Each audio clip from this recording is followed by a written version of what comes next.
un bateau noir, un drapeau de pirate. C'est interdit en mer. Nous sommes tout en bas de la Terre, océan Antarctique, à 10 jours de bateau de l'Australie. Ce bateau noir est escorté par un vaisseau gris, un deuxième bateau pirate. Ensemble, ils traquent leurs ennemis, les chasseurs de baleines japonais. Ils sont venus jusqu'ici pour les éperonner. La flottille appartient à l'organisation Sea Shepherd, ça veut dire le berger de la mer. 2 bateaux donc, mais un seul chef. Le capitaine Watson, canadien, 58 ans. En mer, cet ancien garde-côte est toujours vêtu d'un uniforme. Il est en guerre. Il estime que la loi qui interdit la chasse à la baleine n'est pas respectée.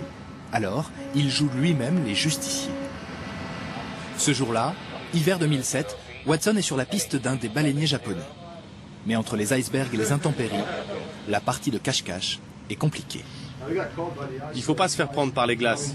Et je pense que le vent pousse les Japonais par ici. Leur bateau n'a pas pu aller si loin. Moi j'enverrai l'hélico pour aller grenouiller dans cette direction aujourd'hui. La traque dure depuis des semaines. Et puis, après 2 mois de mer... Je pense que c'est l'un d'eux. T'es sûr? Oui, je pense qu'il s'agit d'un bateau de reconnaissance. Il va en avant de la flotte et repère les endroits où il y a des baleines. Puis il appelle par radio les autres bateaux qui arrivent, eux, pour les chasser, pour les assassiner. À partir de cet instant, à bord, ça s'accélère. Mettez le Zodiac à l'eau. Attends, laisse-moi voir 2 secondes, il y a de la glace. Non, maintenant!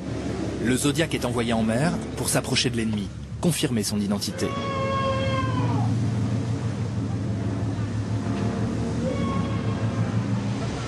Bonne pioche. Il s'agit bien de l'un des 6 bateaux de la flotte baleinière japonaise, le Kaikumaru. Ultimatum. Votre activité est illégale, quittez la zone immédiatement. Aucune réponse de la part du Kaikumaru. L'équipage japonais refuse de quitter la zone. Paul Watson éperonne.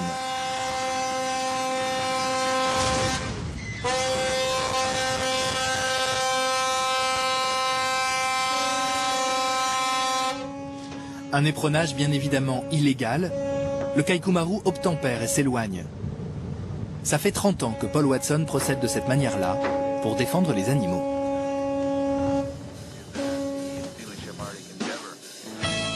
Son premier combat, les phoques. Alors jeune cofondateur de Greenpeace, Watson a l'idée de faire venir Brigitte Bardot dans le Grand Nord. Pour lutter contre les filets dérivants qui tuent toute vie sous-marine, Watson fait tourner ses images. Il obtient ainsi l'interdiction de ces filets. Puis, il se bat pour les baleines. Il quitte Greenpeace pour fonder sa propre organisation. Dès lors, sur toutes les mers du monde, contre les baleiniers, il invente le bateau bélier.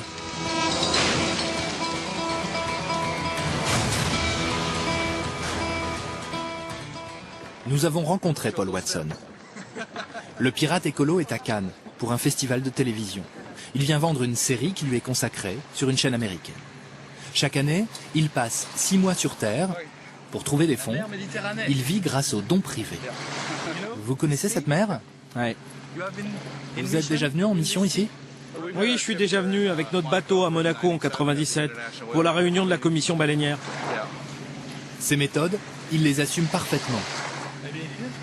Non seulement il éperonne des bateaux en mer, mais il en coule aussi, à quai. Son tableau de chasse est impressionnant. Le premier bateau qu'on a coulé, c'était au Portugal en 79. 2 ans plus tard, on a coulé 2 bateaux espagnols à Vigo, en Espagne. Les 4e et 5e bateaux que nous avons coulés, c'était en Afrique du Sud. Les 6e et 7e, c'était en Islande, à Reykjavik. Nous avons coulé la moitié de la flotte baleinière islandaise. Ensuite, on a coulé 4 bateaux norvégiens. Mais comment vous faites pour les couler, ces bateaux? C'est simple, on monte à bord quand les bateaux sont à quai, on descend dans la soute et on ouvre le système de refroidissement, le bateau coule. Et pour ça, vous n'avez jamais été poursuivi? Non, ce sont eux qui sont hors la loi en chassant. Les criminels ne vous poursuivent jamais en justice. Quand on a coulé les bateaux en Islande, par exemple, je leur ai dit « Allez-y, inculpez-moi ». Ils ont refusé, ils m'ont juste dit de quitter le pays. Ces gens ne peuvent pas dire que je suis un criminel, ils ne m'ont jamais poursuivi. Des gouvernements estiment que c'est un délinquant, des stars pensent que c'est un héros. Héros, délinquant, Paul Watson en tout cas, est devenu une star de télé. Depuis un an, une caméra de la chaîne Animal Planet le suit partout. Clou du spectacle, l'hiver dernier, suite à un éperonage, ça dégénère. Ils nous tirent dessus. Nous, on veut juste qu'ils arrêtent de chasser. Les vigiles d'un navire japonais ouvrent le feu sur Watson et ses hommes. Coup de feu, coup de feu. Le capitaine est touché. Touché, mais pas coulé. Watson s'en sort indemne grâce à son gilet pare-balles. Ils ont tiré là. Ah ouais, c'est bien une balle. S'il prend tous ces risques, c'est parce que la chasse à la baleine est interdite depuis 1986. L'espèce est menacée. Trop de pêche, trop de pollution. Mais la Norvège, l'Islande et surtout le Japon ont continué de chasser en affirmant qu'il s'agissait simplement d'étudier les baleines. Les Japonais tuent donc 1000 baleines par an. Pour eux, ça n'est qu'un programme scientifique. Ils affirment qu'ils respectent la loi. En tout cas, une fois sur Terre, la viande de ces baleines étudiée finit bien tranchée, découpée. On la retrouve ensuite dans les assiettes, en sushi, en steak ou même en burger. Depuis 20 ans, tout le monde ou presque dénonce l'attitude des Japonais. Pour cet ambassadeur, qui représente la France dans les réunions internationales sur la baleine, surprenant. Watson le radical serait presque devenu un allié. Je pense que c'est quelqu'un qui est activiste, si je peux dire, c'est-à-dire qu'il a des méthodes qui ne sont pas celles évidemment de l'administration, de la diplomatie, mais enfin qui fait avancer les choses sur un certain nombre de sujets. Je trouve qu'il y a chacun son rôle. Mais quelque part, il vous sert dans ce combat Certainement, en faisant connaître la situation. Pour faire connaître la situation, Watson, quand il n'est pas en mer, passe tout son temps à tenter de convertir de nouveaux adeptes. En juin dernier, il était à Paris.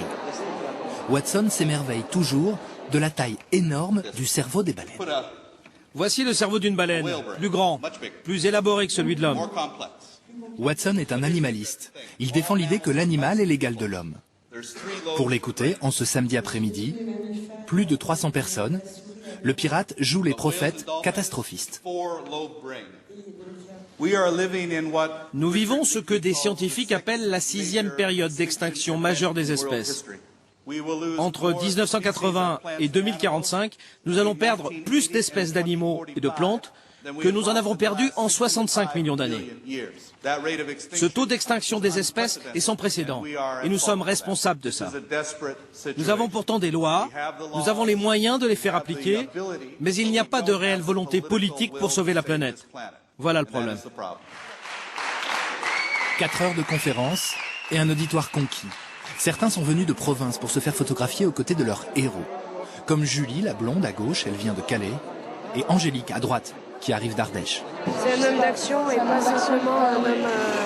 Les paroles c'est bien, mais pas seulement une image. Voilà. Vous seriez prêt, vous, à le suivre sur un de ces bateaux? Oui, on a déjà... Vous y pensez? On y a déjà pensé. Ce jour-là, Watson va recruter plusieurs nouveaux volontaires français. Je voulais vous dire que j'admire votre courage et votre détermination.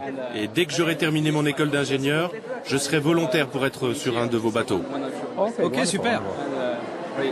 Ingénieur, c'est bon ça.